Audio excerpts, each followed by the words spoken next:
How I would describe a nurse navigator to somebody who was not in the medical profession, I would explain it as being somebody who can take your hand and walk you through your journey, your whole cancer journey from beginning to end, and for you just to take care of yourself and they will take care of everything else. My brother lived in Toronto and he developed a glioblastoma brain tumor, and I went to Toronto to help him through his treatment. While I was going through his treatment, he made me promise that I would go back to nursing, specifically oncology. And I kept that promise.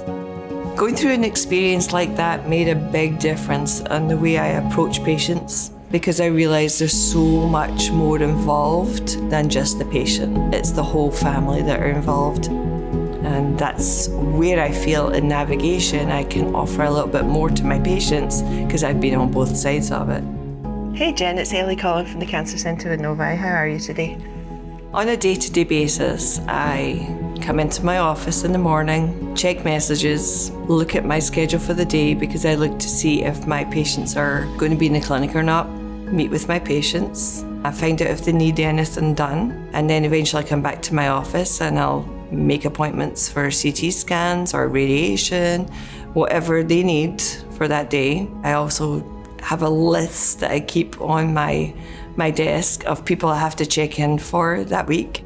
Sometimes you don't hear from people, and it's not always no news is good news. With oncology patients, you have to sometimes prod the information out of them. So I'll give them a little text message or a call just to check in, make sure they're doing okay. We only treat the tumor if the patient is breathing in certain phases of their breathing motion. Okay. The best moments of my job are to see the relief on a patient's face when they get the results of the CT scan and they're told that they're in remission. That's just the best outcome you could have for a patient. I always feel in the end up we're making a difference, and we have to take the good with the bad, and that's what we tell our patients also. You know, you're going to have bad days, especially when you're going through chemotherapy and radiation, but there is light at the end of the tunnel, and if I can be strong with it, they can be strong with it. So it's kind of like a mutual support.